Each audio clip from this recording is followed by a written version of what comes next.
안녕하세요. 약사와 함께하는 스마트 건강수첩 구팜의 안수정 약사입니다. 아이들 약을 먹이다가 여러 가지 상황 때문에 곤란하시고 어려운 점 많으셨죠? 제가 받은 질문들 가지고 왔습니다. 첫 번째 질문, 아이가 약을 먹으면서 토했을 경우인데요. 약을 먹은 지 10분 이내 토했을 경우는 즉시 바로 동일 용량을 챙겨주시면 되고요. 30분 지나서 토했을 경우에는 이미 위장에서 약이 흡수됐기 때문에 더 추가로 안 주셔도 되고 다음번에 먹이시는 시간에 맞춰 주시면 됩니다. 두 번째 질문은 열 때문에 약을 받았는데 열이 떨어져도 항생제를 계속 복용해야 되냐는 질문입니다. 항생제는 계속 주시는 게 좋습니다. 항생제 때문에 염증이 잡히고 이것 때문에 열이 떨어지는 과정이기 때문에 항생제를 끝까지 복용하셔서 염증을 끝까지 치료하시는 게 좋습니다. 세 번째 질문은 약 먹이는 걸 깜빡하셨을 때인데요. 이럴 때는 약을 생각난 즉시 바로 챙겨주시는 게 좋습니다.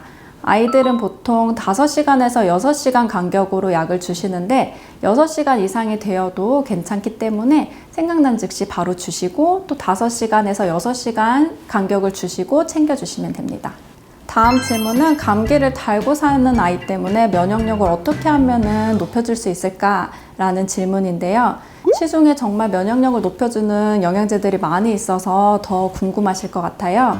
특히 이제 어린이집이나 유치원을 다니는 아이들은 면역력이 떨어져 있는 경우 다른 아이들에 비해서 감기나 설사 이런 세균성 질환에 많이 노출이 되는데요. 이럴 때 저는 가장 먼저 유산균을 추천해 드립니다. 우리 몸의 면역력 80% 이상이 장에서 이루어지기 때문입니다.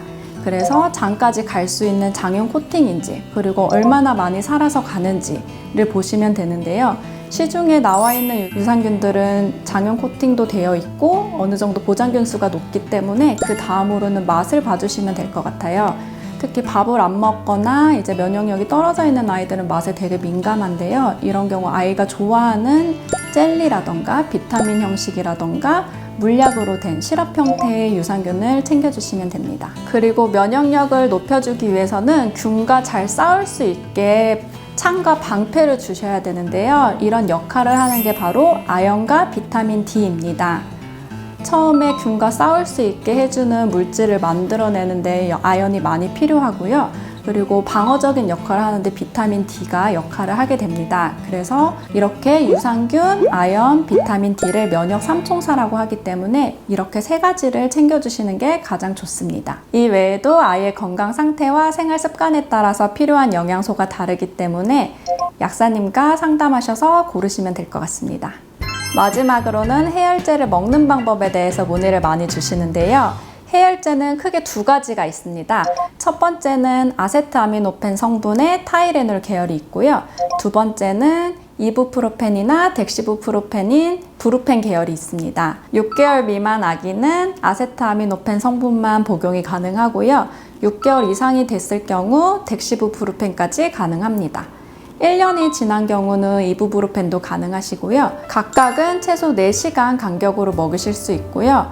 교차 복용하시는 경우는 2시간 간격으로 해주시면 됩니다. 교차 복용이란 아세트아미노펜 한번 먼저 먹이시고 2시간 후에도 열이 안 떨어진 경우 브루펜 계열에서 하나 먹이시고 또 안 떨어지면 2시간 후에 다시 아세트아미노펜을 먹이시듯이 이렇게 번갈아 가면서 주시는 거를 얘기합니다. 1회 용량은 아세트아미노펜과 브루펜 계열이 조금 다른데요.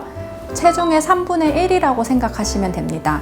만약에 10kg이면 3.5ml를 주신다고 생각하시면 되고요. 30kg 아이면 10ml를 주신다고 생각하시면 됩니다. 하루 최대 용량은 아세트아미노펜인 경우 최대 5번까지 가능하시고요. 브루펜 계열은 하루 최대 4번까지 가능하십니다.